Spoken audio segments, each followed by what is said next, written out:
کہ جب حابیل قتل ہو گئے تو 7 دنوں تک زمین میں زلزلہ رہا، اور وحوش و طیور اور درندوں میں یعنی پرندوں، جانوروں اور درندوں میں ایک اضطراب اور بے چینی پھیل گئی، اور قابیل جو بہت ہی گورا اور خوبصورت تھا، بھائی کا خون بہاتے ہی اس کا چہرہ کالا اور نہایت بدصورت ہو گیا، اور حضرت آدم علیہ السلام کو اس بات کا بے حد رنج ہوا، بے حد غم ہوا، یہاں تک کہ حابیل کے رنج و غم میں 100 برس تک آپ کے چہرے پر مسکراہٹ اور ہنسی نہ آئی۔ حضرت آدم علیہ السلام نے شدید غضبناک ہو کر قابیل کو پھٹکار کر اپنے دربار سے نکال دیا، اور وہ بدنصیب اکلیمہ کو ساتھ لے کر یمن کی سرزمین عدن چلا گیا۔ وہاں ابلیس اس کے پاس آ کر کہنے لگا کہ حابیل کی قربانی کو آگ نے اس لیے کھا لیا کہ وہ آگ کی پرستش کرتا تھا، وہ آگ کی پوجا کرتا تھا، لہذا تم بھی آگ کی پرستش کرنا شروع کر دو، تم بھی آگ کو پوجنا شروع کر دو۔ اب قابیل نے گویا آگ کی عبادت کے لیے ایک عبادت گاہ بنائی اور اس نے اس کی پوجا شروع کر دی۔ میٹھے اسلامی بھائیوں، یہ دنیا میں پہلا شخص تھا جس نے آگ کی پوجا کرنا شروع کی۔ یہ روئے زمین پر پہلا شخص تھا جس نے اللہ تعالیٰ کی نافرمانی اور سب سے پہلے زمین پر خون ناحق کیا، اور یہ پہلا وہ مجرم ہے جو جہنم میں سب سے پہلے ڈالا جائے گا۔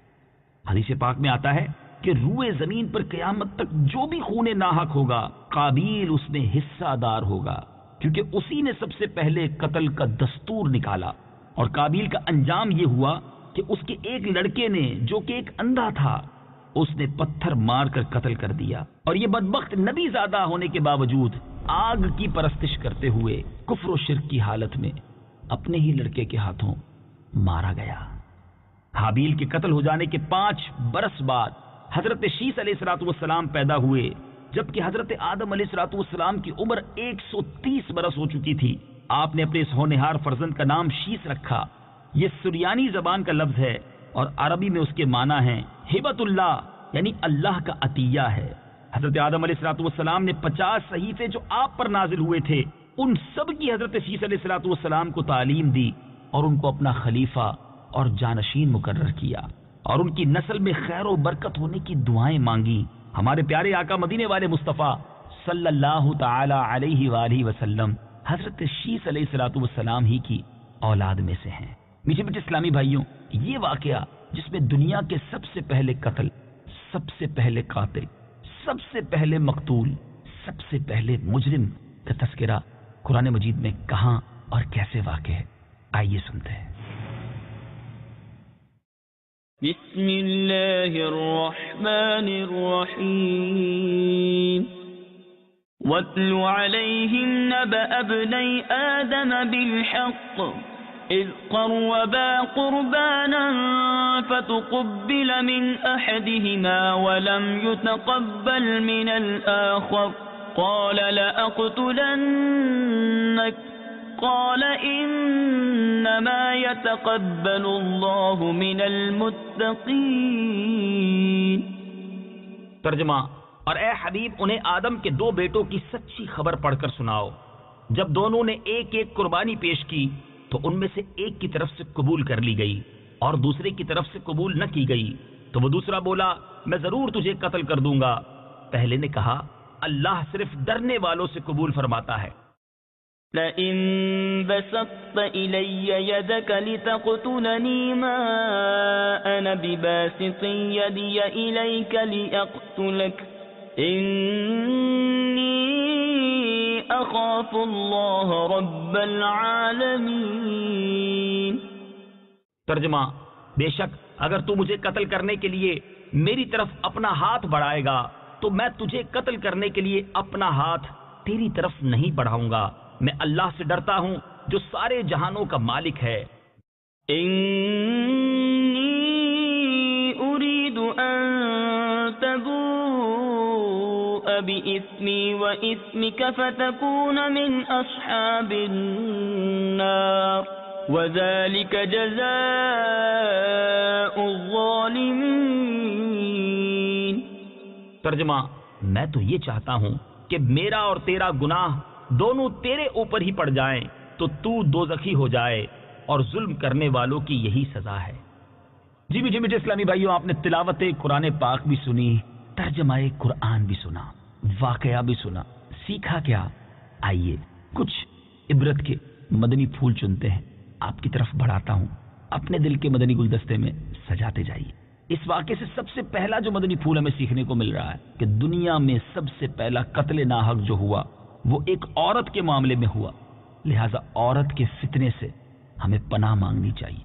آج کل جو لوگ ایسے عشق کے اور فسق کے معاملات میں مبتلا ہو جاتے ہیں جس میں بے حیائی کا دور دورہ ہوتا ہے، اور اسی وجہ سے نہ جانے کتنے گھر برباد ہو جاتے ہیں اور کتنے لوگ دنیا سے چلے جاتے ہیں۔ ہم سب کو اللہ تعالی حیا کی چادر عطا فرمائے اور بے پردگی اور بے حیائی کے معاملات سے بچنا نصیب فرمائے۔ قابیل نے جذبہ حسد میں گرفتار ہو کر اپنے بھائی کو قتل کیا۔ اس سے معلوم ہوا کہ حسد کیسی خطرناک اور کتنی گہری قلبی بیماری ہے۔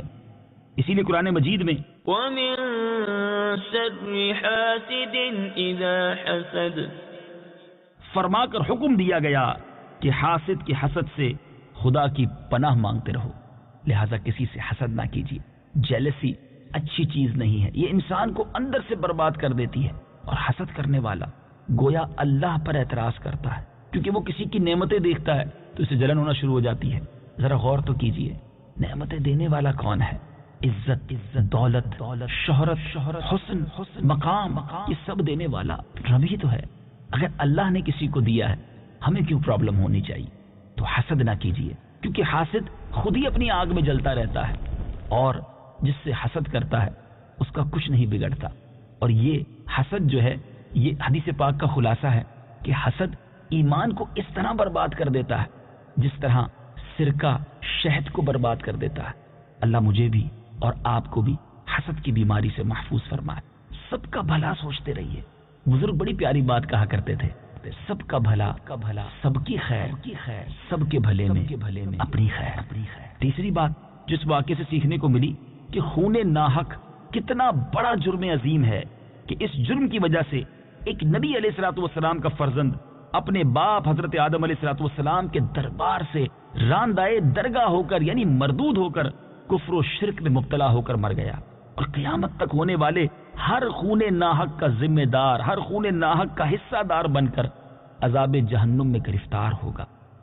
ایک اور بات یہ سیکھنے کو ملی کہ جو شخص برا طریقہ ایجاد کرتا ہے، قیامت تک اس برے طریقے کے ایجاد کرنے کی وجہ سے جو اس پر عمل کرتا رہے، اس ایجاد کرنے والے کو، اس انیشیٹو لینے والے کو، اس برے کام کی ابتدا کرنے والے کو یہ عذاب اور یہ گناہ دیا جاتا رہے گا، وہ برابر کا شریک اور حصہ دار بنے گا۔ ہم اپنے رب سے دعا کرتے ہیں، یا اللہ ہمیں نیک، صالح، ماں باپ کا ہاتھ پکڑ کر جنت میں لے جانے والی اولاد عطا فرما۔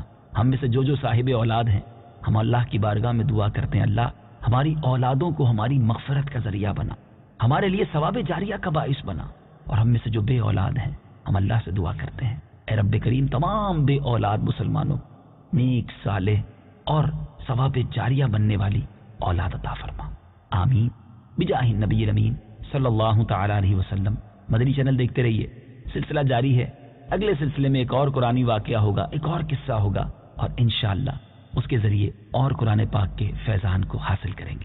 صلو علی الحبیب صلی اللہ تعالی علی محمد صلی اللہ علیہ وسلم۔ قرآن ہے میرا